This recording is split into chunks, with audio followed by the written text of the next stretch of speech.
Ra-ta-ta-ta. NFL football week 8 begins tonight. We've got the Ravens, we've got the Bucs, we've got Lamar, we've got Tom, and a huge game really for both teams, although the Ravens are sitting on top of the AFC North and kind of stole a victory last week against the Browns. They've been off, and we all know the story with Tampa trying to rediscover an offense that they've not had yet this year. Let's get into a little bit, Greg. Yeah, well, the Ravens, they obviously have Lamar Jackson, and he started off the season blazing.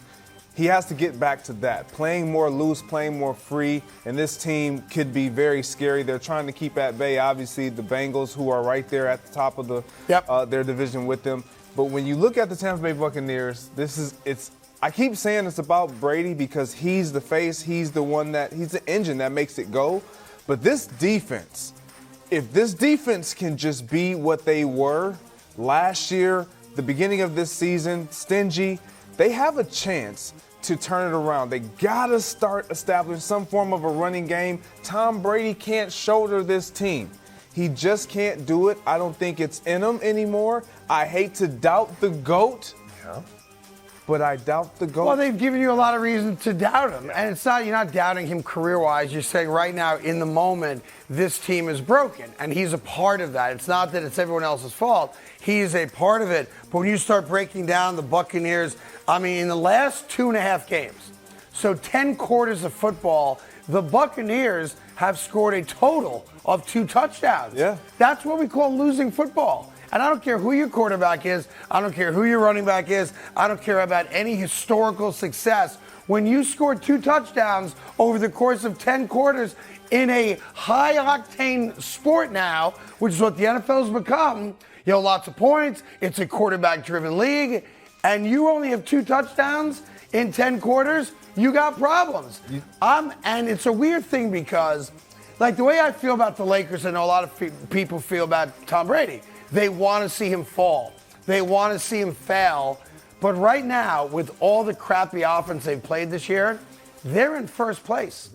And it's one of those weird years where you can kind of play lousy football, and if you can never find that switch and turn things on, they immediately become a very dangerous team. I just don't know if they know where that switch is.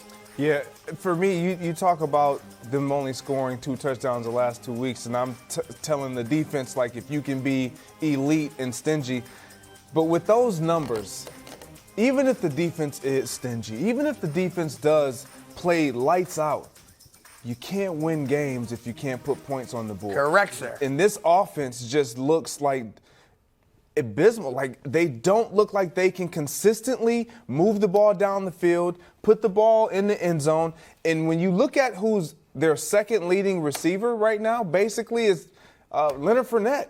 Right, which is not good when you have Mike Evans and Chris Godwin on the field for 50 plays a game. You can't win like that. Well, maybe if Mike Evans caught wide open passes, Leonard Fournette would not be the second leading receiver on the team. Please don't talk about dropping wide open passes. Is that possible? Why, did you drop wide open passes in your career? It's happened to us all. Not to me. I've never dropped a wide open pass. Well, you're not a professional. I also never played professional football. By the way, I'd be so scared to be on an NFL field that I think I would drop every single pass that came my way, even if there's nobody within 10 yards of me. I don't think you would. I think I would. I'm pretty sure. I've seen you in action. Listen, I happen to be a phenomenal athlete, just not a pro athlete, but I know my limitations. You put me on a field with 80,000 people screaming and the ball coming my way, I think it would be worse if there was nobody around me because I'd panic.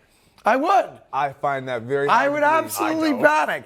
Here's the question. Can we get a good game tonight, right? Mm-hmm. So Thursday this year, we've had one decent game. It was last week.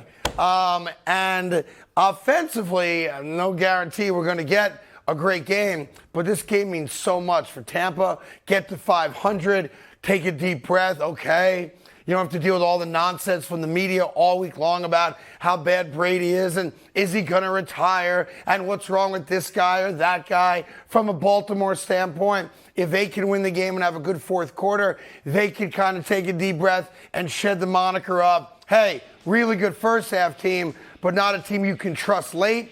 can't win Super Bowls, if you can't win games in the fourth quarter. So there's a lot going on here on both sides of the ball. And anytime you have Tom Brady and Lamar Jackson, it's must-see TV. It is definitely must-see TV. And to the Tampa Bay Buccaneers, if I'm them, I'm chomping at the bit. Because wins cover a lot of issues. Yes. They gloss over so much. If they can get a win tonight at home where they have struggled against a team who obviously you just laid it all out, they've been great in the first half, not so great closing games, then it kind of quiets all of what we're hearing. It doesn't mask it all, but it starts to cover it up a little bit. And on the Baltimore Ravens front, again, feature who you've always featured, and that's Lamar Jackson. Yep. And if this becomes the Lamar Jackson show and he and Mark Andrews start to get on the same page and his receivers and Bateman's running loose, this could be really bad for the Buccaneers because I don't think that they can put up points with the Baltimore Ravens. The problem is that Baltimore would have the ability to come back. It doesn't look like, as much as Tom Brady's known for great comebacks and, hey, just put the ball in his hands in any situation, he's going to bring a team down the field. I wouldn't trust them to come back. So from that standpoint, it's almost like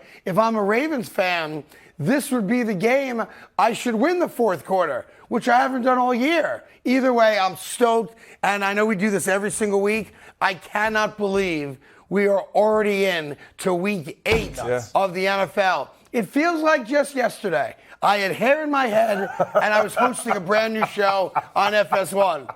And now here we are, 8 weeks later. I'm bald. You still haven't gotten a hit in the majors. Not yet. And you drop footballs all the time. Yeah, it's so tragic. Not all the time. Go Not all figure. the time. You know, when we started the show, he looked like a fat offensive lineman named Jeff Schwartz.